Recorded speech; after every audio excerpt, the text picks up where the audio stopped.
Guarantee दावे के साथ मैं अपना YouTube चैनल डिलीट कर दूंगा और मैं कभी भी वीडियो नहीं।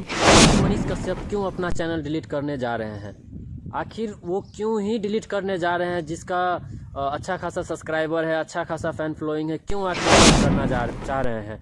और इसके पीछे क्या रीज़न है? वीडियो में बने रहिए, एंड तक आपको बता रहे हैं कि मनीष कश्यप क्यों अपना चैनल डिलीट करने जा रहे हैं। तो हुआ कुछ ऐसा है कि वो अभी, जैसा कि आपको पता है, राम मंदिर अयोध्या में जो उसका आयोजन है 22 जनवरी को बहुत ही भव्य रूप से हो रहा है, तो उसी को लेके मनीष कश्यप गए थे अयोध्या। अयोध्या जाते ही उनको जो वहाँ का मतलब निर्माण कार्य दिखा ना, और रास्ता से लेके दुकान उकान जितना भी डेवलप हुआ ना, उसके आधार पर वो बोलने जा रहे हैं कि हम अपना चैनल, बोलने क्या, वो कह रहे हैं कि अगर इस तरीक़ा से काम अगर बिहार में अगर हुआ ना तो मैं अपना यूट्यूब चैनल डिलीट कर लूँगा। बोलिए करने के लिए इस तरीक़ा से नेता उता को चैलेंज कर रहे हैं कि ऐसा रोड बनाइए ताकि ठीक रहेगा। वो रास्ते को लेके मतलब वहाँ का मतलब 2 साल 3 साल के अंदर अगर राम मंदिर को देखा जाए, अयोध्या को देखा जाए तो बहुत ही डेवलप किए हैं, और हमारा बिहार वहीं का वहीं है। तो इसी सब को लेके वो कह रहे हैं कि अगर इस तरीक़ा से डेवलप हो तो कोई बात ही नहीं है, अगर नहीं हो तो मैं डिलीट कर लूँगा चैनल। अगर इस तरीक़ा से डेवलप अगर मेरा बिहार होगा तब,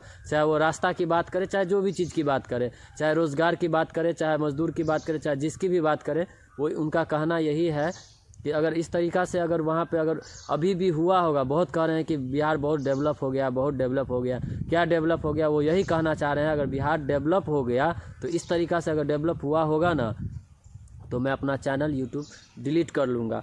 वो भी कि दावे के साथ कर रहे हैं, और वो जो कहते हैं वो कर ही देते हैं। इसीलिए तो आप लोग बताइए, क्या उनका चैनल डिलीट होना चाहिए कि नहीं होना चाहिए? क्या बिहार में भी अयोध्या जैसा डेवलप होना चाहिए या नहीं होना चाहिए? कमेंट में ज़रूर अपना राय दें ताकि बढ़िया रहेगा। और वीडियो अच्छा लगे तो वीडियो को खूब शेयर करें।